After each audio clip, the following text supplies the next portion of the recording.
حق اور باطل کا ٹکراؤ اس وقت جس دور میں ہم جی رہے ہیں، میں صاف لفظوں میں کہنا چاہتا ہوں، اپنے آخری فیصلہ کن اسٹیج میں داخل ہو چکا ہے۔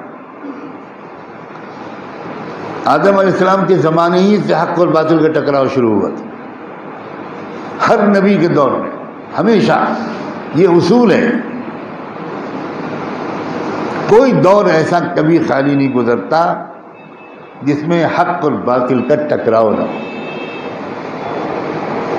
دیکھنے میں نظر آتا ہے کہ باطل بہت طاقتور ہے،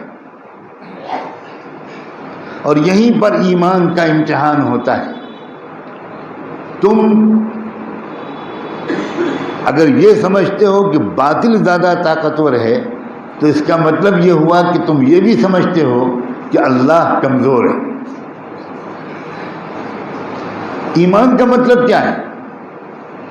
ہم اپنے یہ مان لیں کہ اللہ کے سوا کوئی معبود نہیں، مگر اللہ ویسا جیسا ہم سمجھتے ہیں، اس کا یہ نام ایمان نہیں ہے۔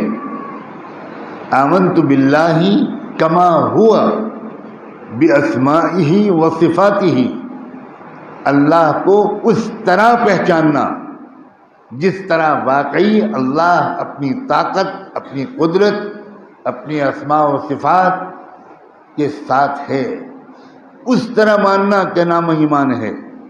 اور جو انسان اللہ کو اس طرح مان لے گا وہ کبھی کسی باطل کی طاقت سے نہیں گھبرائے گا۔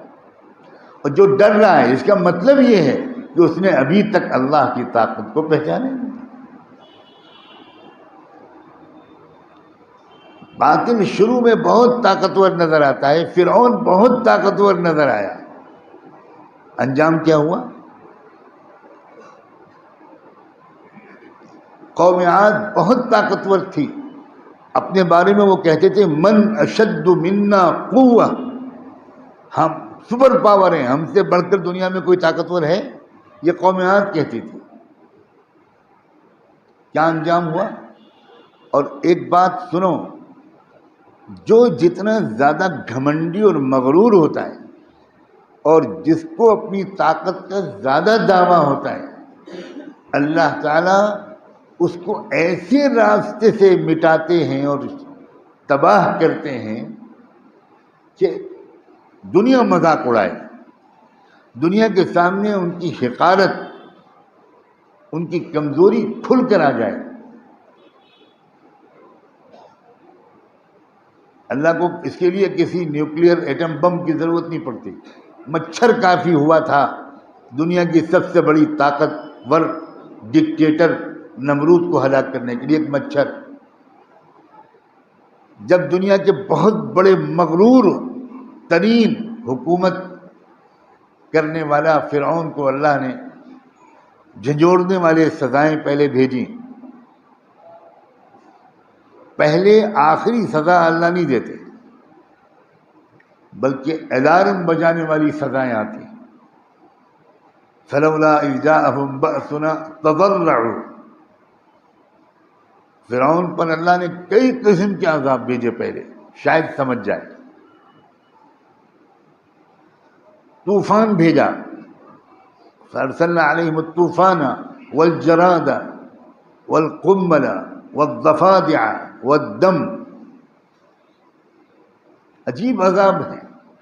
طوفان بھیجا، اس وقت دنیا کی اکثر آبادی بھیانک سیلابوں کی زد میں ہے، پوری دنیا کی، پورے ملک کی بھی اور پورے دنیا کی بھی اکثر آبادی، ایسے بے پناہ بارشیں ہو رہی ہیں، بادل پھٹ پڑ رہا ہے، چائنا ڈوبا ہوا، پورا یورپ ڈوبا ہوا، فرانس ڈوبا ہوا، جرمنی ڈوبا ہوا، انگلینڈ ڈوبا ہوا، سارا مغربی یورپ ڈوبا ہوا، کہیں لینڈ سلائڈز ہو رہے ہیں، پہاڑ ٹوٹ ٹوٹ کر گر رہے ہیں، بالکل اس کے نیچے پورے گاؤں دب کر صاف ہو گئے، جیسے پچھلی قوموں کے اوپر جو عذاب آتے تھے کأن لم یغن بالامس، جیسے کہ یہاں کل کوئی بستی تھی ہی نہیں، وہ آج ہو رہا ہے، آج اس وقت ہو رہا ہے۔ اور ہماری دلوں کی سختی اور سیاہی کا یہ حال ہے